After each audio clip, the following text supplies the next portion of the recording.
Here's why living from the heart will produce a happy, fulfilling life for you. That is truly what I want for you, by the way. I don't want you to have to suffer or be short-sighted in this imbalanced perspective that has been societally, I don't know if that's a word, but has been imposed upon us by society, that we have to live from the mind only, or we just really place a lot of emphasis on that. Like, what do you think? What is your approaches? Where's the logic? What's the strategy? Those are all great. But when we come into problems with solutions that the mind just can't come up with because it's only a tool, we put too much emphasis on it, like it can solve all of our human and spiritual problems. We are both humans and spiritual beings at the same time, having this embedded experience. Even if you don't consider yourself a spiritual person, I think that you are if you found my videos, but even if you don't identify as a spiritual being, you are in a metaphysical sense. So what I'm going to break down for you is how the heart stacks up against the mind and the ego, so you can finally see the ROI on taking the time to develop and cultivate a relationship with your heart produces return on that investment, taking the time to do that, to cultivate this relationship, far beyond any projections I can give you. I mean, it's going to compound with interest over time. The gains are exponential. I can tell you, when I first started this heart coherence, heart development journey, I first was in my mind a lot. I worked for a research strategy firm. So as I just said, a lot of stuff, a lot of that activity, a lot of that work required me to be in my mind a lot of analysis and heady stuff, just taking in lots of data. And while that's great, there's definitely value in that. I didn't cultivate my heart connection as much. And as a result, I would fall into periodically this trap of over-analysis. I wouldn't tell my brain to stop analyzing the information. Even as the day ended and I logged off for the day, I would walk away. My brain is still in overdrive. And sometimes this would carry on for days, and then compounding with yet the next day, I would do it all over again, and just over and over and over. The mind was so overworked. It kind of tunneled me into depression, to be honest. I was also anxious quite a bit. I didn't know how to get myself out of these looping thoughts. So it wasn't until, I don't know, I would say about a year ago that I started to intentionally incorporate connecting in with the heart in my morning rituals before I start the day. And when I did that, I noticed a big difference. Of course, it took a little bit of time for it to compound, but the more you do something, it's just, the heart is a muscle. So the more you work with this, the more you develop it, the more it can sustain and the more gains you will see. But I want you to see just why the heart is amazing and why we should really be living our lives from this heart center.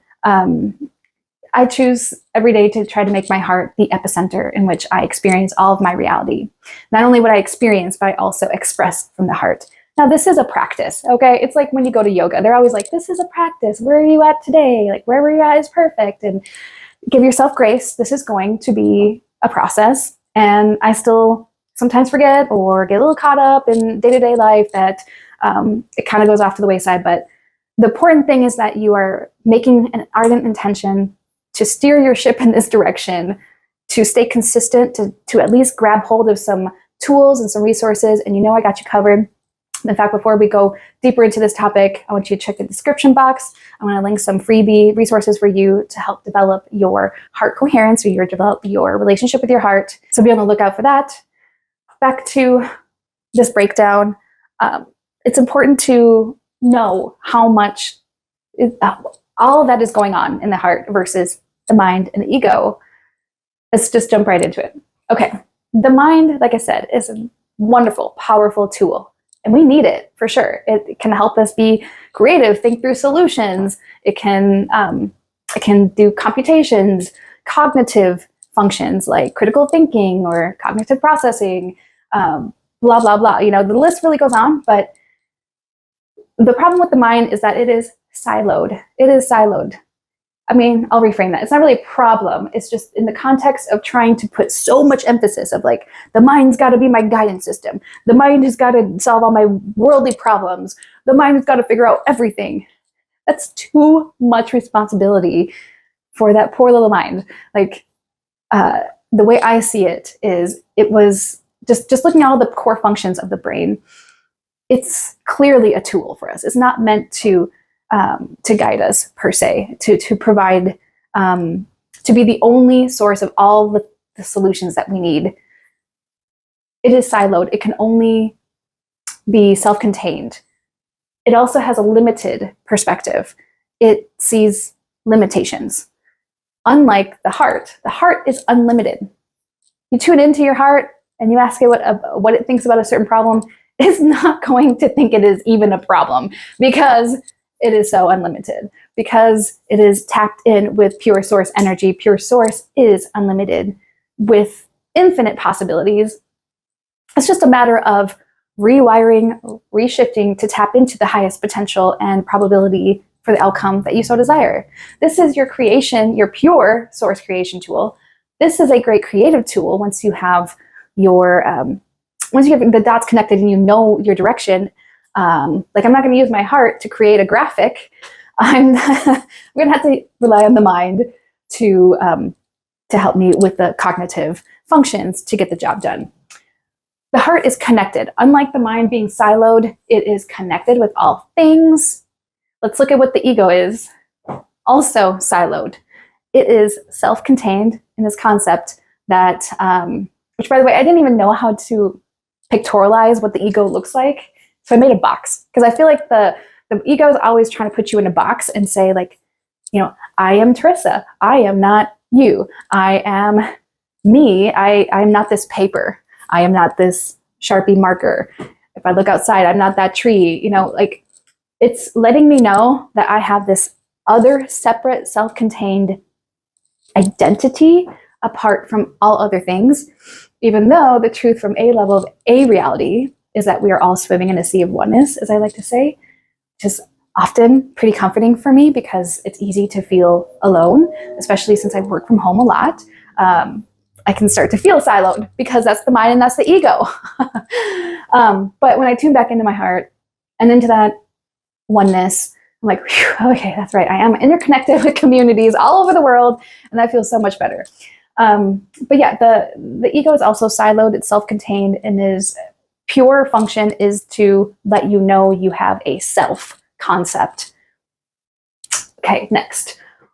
It is also contained. It is, it perceives more like contracting energy, if you will. The heart is all about freedom. It only knows freedom. Again, going back to unlimited, you're tapping into pure source here. So this is your link to source at all times. So therefore, through the heart, you can also experience more freedom, because inherently it is tuned into that frequency, and it's also going to help you draw in more opportunities to experience freedom. It may lead you to, I don't know, for example, ideas or synchronistic connections that lead you to financial freedom. That's just another example of that coming inward at you as well. The ego is also contained. It doesn't function in that kind of way. You could give the mind that very same problem. Hey, here's the problem, mind. Figure out how I can get financial freedom. And it is, because it's a wonderful processing unit. It's like a computer at your fingertips. It is going to draw up some ideas, but they're just ideas. That's great, but they're not divinely orchestrated for you using all time, space, and dimensions at once. Like, I feel like this one's a little bit more powerful than the mind in that context, but that's just an example of how the mind is contained, right? Okay, next we have, I already mentioned how it is a tool. The mind is a tool, is a processor. The heart is also a processor in a different way. It's probably, you're not going to go, hey, heart, how do I write a 50-page book per se? I mean, it might give you the inspiration and the divinely downloaded ideas, or what's like moving through you and just wants to come out of you, that kind of spiritual catalyzing idea. But it's not gonna spit out for you ideas and the know-how to do the thing. It's more like gonna provide guidance and steer you more to tap back into the heart if you're starting to veer off lane or out of, if you're starting to veer off track. The heart's gonna send, like we talked about in the last video. Let me show you my cool diagram. The heart is going to, with its own neural network, it has this little brain function. These are the little neurons in the heart. And if you can't see this perfectly, that's okay. Just my words are sufficient enough. But this is more for me to kind of have a structure to what I want to say. The heart is going to be transferring information to your brain about quote unquote pain. This is not going to be physical pain. It's more or less the emotional pain. We're basically signaling to us, hey, this doesn't feel good. Make it stop. Do something to bring it back to feeling good. That's the only purpose of lower vibrational frequencies of emotions that we experience, like pain, hurt, sorrow, etc. So it's always working as a guidance system to bring you back to your absolute truth, your heart, to bring you back to your power. You know, we talked about that electromagnetic field. Let me flip back again real quick. And also you should check out that video. I will have it linked in the description box as well. This toroidal field, you know, this is your power. This is magnetic energy. Nothing else in our body produces this. And it extends beyond our physical bodies even. That's how powerful you are and how powerful that this is as the epicenter of your life driving force.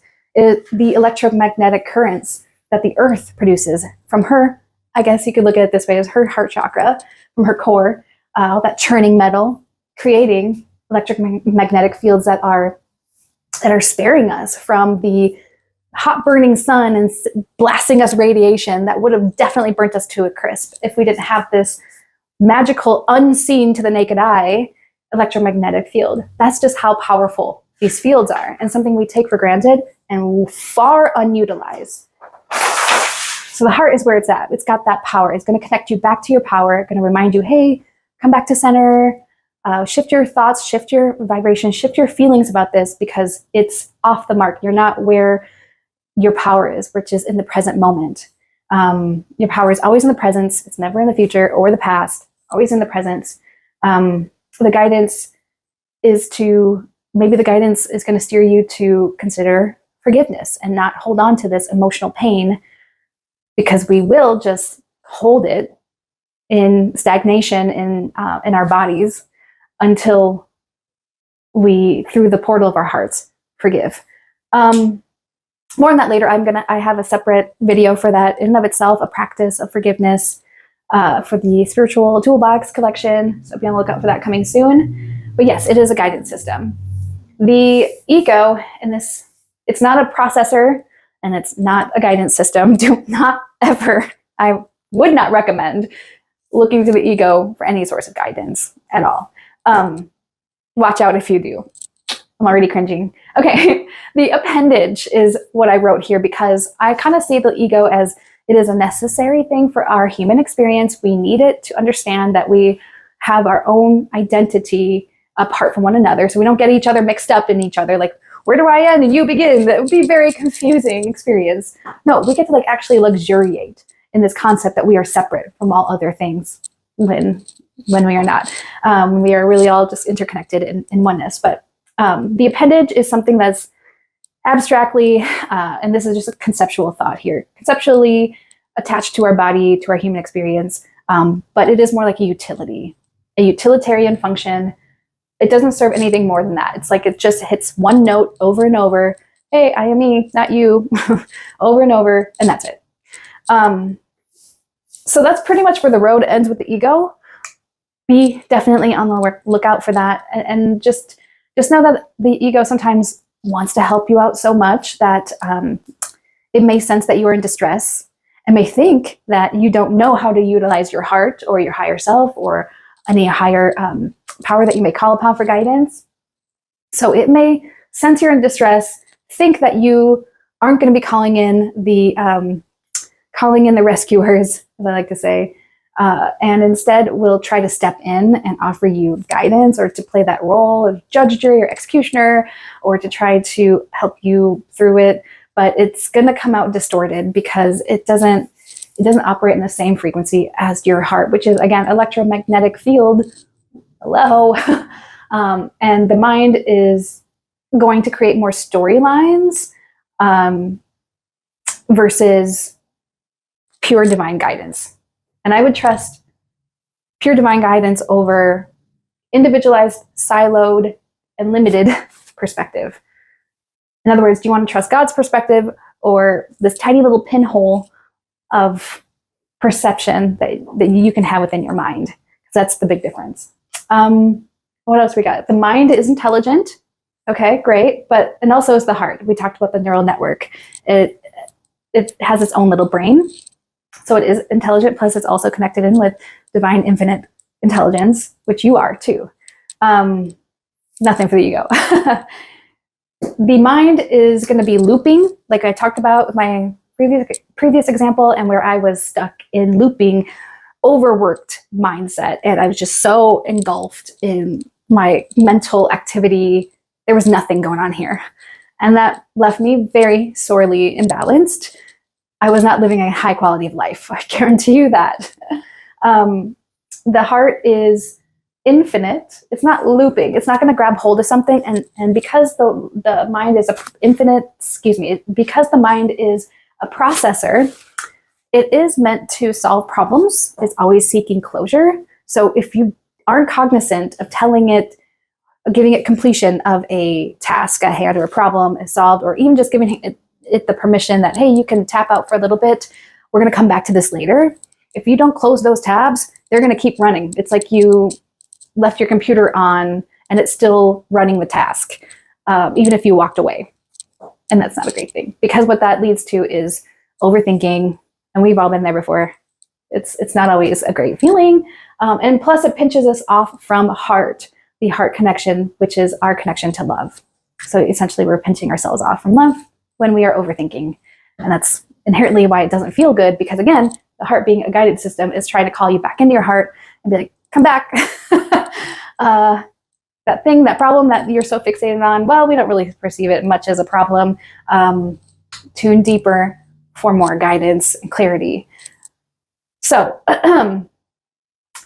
the heart goes on to stack up even more qualities to it. It is the source for unconditional love. The mind cannot create that. It is experienced and cultivated in your heart. And I always like to say unconditional love, because that is the highest vibration or highest expression that we can experience in our human bodies. Unconditional love.